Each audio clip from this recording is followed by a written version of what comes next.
Hi, my name is Sammy Bradar, Associate Group Editor for the National Provisioner. I'm here today with Matt Malloy, Head of Sales for Chomps. Thank you today for meeting with me, Matt. Thank you so much, Sammy. So today we're just going to be talking about the meat snack category and Chomps' growth and expansion strategy into the C-store channel. So Matt, just to start out, are you seeing consumers opt for healthier, more clean label meat snack offerings? Is there variance among those demographics?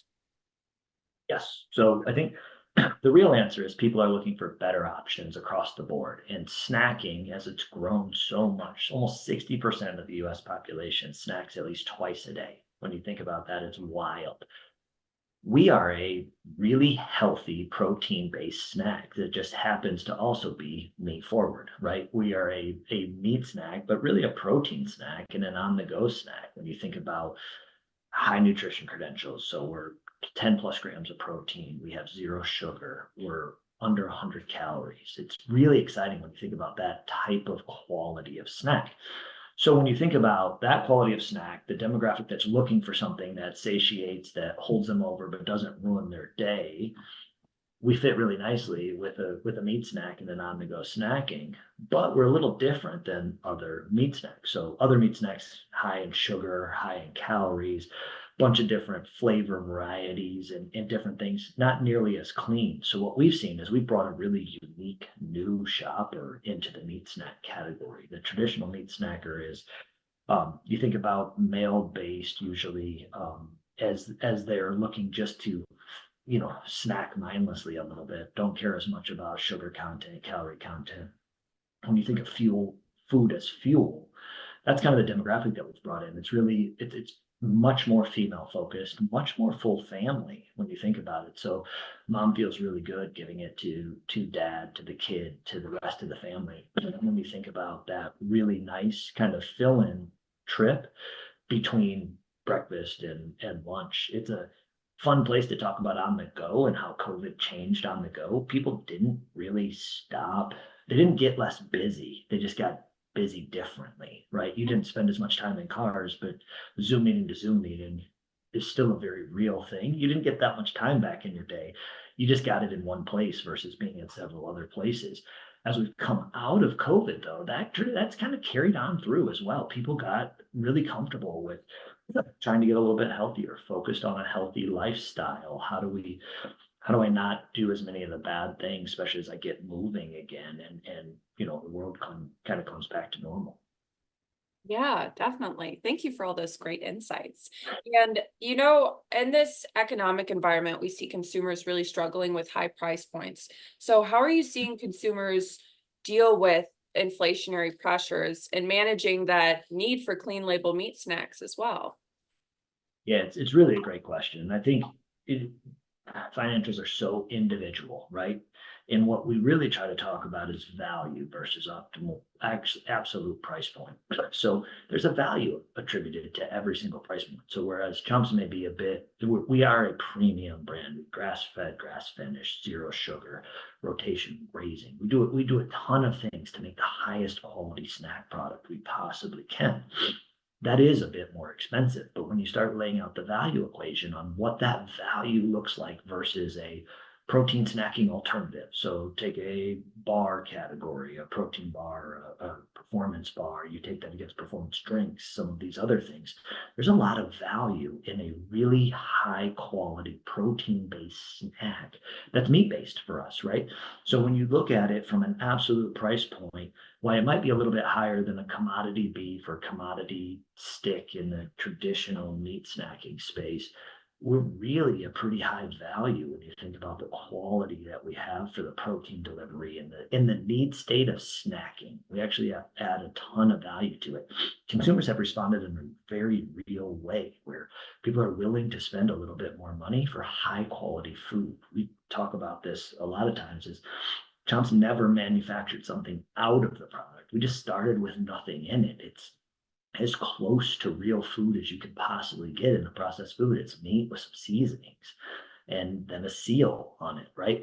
Where there is no, we don't ever put sugar in it, nitrates, nitrites. We just never started with any of those things in. So where a lot of the competition has come in and said like, oh, this must be the secret. Let's try to take something out of our product. We've just always been really true to that core. How close can we get it to natural food as possible? And that seems to resonate really well with consumers. Sorry, definitely. I think it's important when you're looking at consumer demand, not doing something just because it's, oh, this is what everyone else is doing it for, true honorable reasons. So I think it's great that Chomps it's a core value for you guys to have real true food in your products. Looking at Chomp's expansion strategy. So I know that you guys have done it a little bit differently than other meat snack offerings. So can you talk about just how you guys do it differently? Yeah, for sure. So we talked a little bit about who our core consumer is, right? And that is a bit different than the traditional meat snacking category. We found all that information out though, because we started D2C. So Pete and Rashid started it as a side hustle and started making it available online and consumers could buy it. The fun part of consumers buying directly from you online is they'll talk to you. They'll tell you exactly what they like about it. They'll tell you exactly how they're feeling about it. They'll tell you who they are and what they're using the product for. So we built a really strong knowledge base on who our consumer was really early. We took that then to Trader Joe's in 2016. We launched our first retail partner with Trader Joe's. Really exciting. The velocities were through the roof. That same feedback loop came back to us through retail data, through consumer sentiment, through a lot of that communication. So when you think about how Chomps looks to launch and expand into channels, we then went into the natural channel, from the natural channel, grocery, natural, mass, club, as we look at across all of the different channels. But what we really did with them is we looked at how do we find out across the country what are some really good partners that can give us proof points and continue that feedback loop for us. When we look for launch partners at any channel, we're really looking for that partnership to understand the feedback loop, because what works in natural, what works in club may not actually work in every channel. So when you talk about C-store expansion and how we're building, we've also identified a couple partners across the country that are partnering with us to give us that feedback loop. What works, what doesn't work, what are the right activations? How do we talk to roughly the same consumer, but their shopping behaviors are a little bit different, right? And how do we convey that message and talk to them in these new channels of business? So traditionally we start with a pretty small footprint, try to learn that model of what does it look like? What is the execution plan? And then we scale that in a pretty real way. Great, that's interesting. It's very different from your typical expansion strategy. So what benefits have you seen? Like how has your strategy impacted Chomps in a good way? Yeah, when you think repeat rates, we've got over 40% repeat rate. So when you talk about trying to understand that consumer, the fun part and the really hard part, you talk about marketing, brand awareness, positioning on shelf, partnerships with retailers. The real goal is to be available, right? Like that is the goal, to be available. But how do you talk to the Chomps consumer, the person that's looking for a healthy, better for you snack? How do you bring them into the meat snacking space where they may not have traditionally been? We do that through marketing. We do that through a few promotions. We do that through off-shelf placements when you think about it. But then the really exciting piece is the food tastes good. The worst thing you could probably ever say to me is like, oh, that tastes healthy. I've already lost if that's the dynamic. But when you really lead with food and how delicious the food is, it's a really fun place because now you have a platform where you can continue to repeat once you convey the message of what we are. We're a high protein, high quality snack. People are looking for that in their day. We fill that need and then we repeat at a really high rate. When you think about 40+% repeat rate, it's really exciting because if we get a consumer, they continue to come back and we build that business together. That's great. That sounds like a very effective strategy. And it sounds like you'll be able to build on that a lot moving forward. Looking at, just the future moving forward, it's a very broad question, but what potential do you see for the meat snack category in general, I guess? What potential do you see there? Yeah, it's such a great question. So the meat snack category is a $4.7 billion category worldwide. So it's already huge, which is really exciting when you think about it.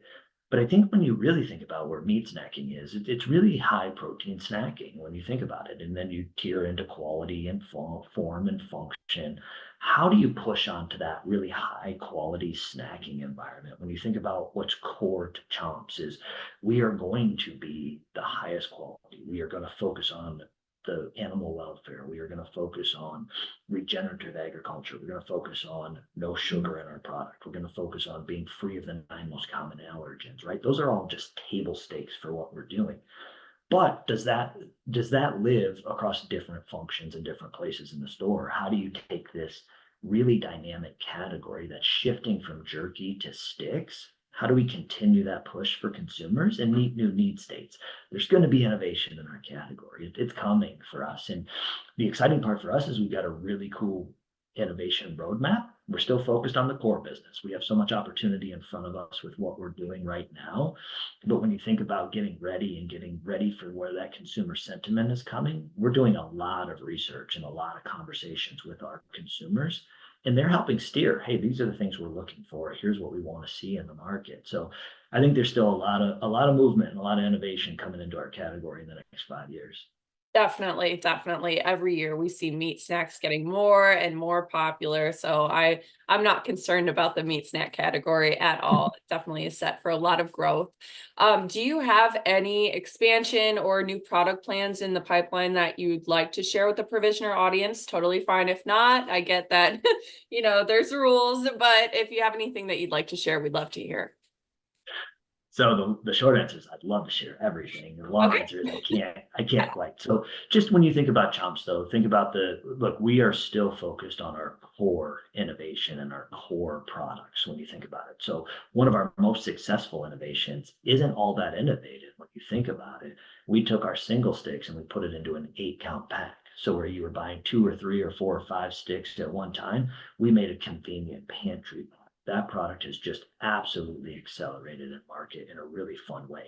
So I would just say in general, we think about innovation in a couple different ways, right? It doesn't have to be this outside, crazy, out of category form function, something different. There's a lot of innovation that you can do just to meet your consumer where they are. And that 8 count example is a great one that we've leaned into in the most recent term.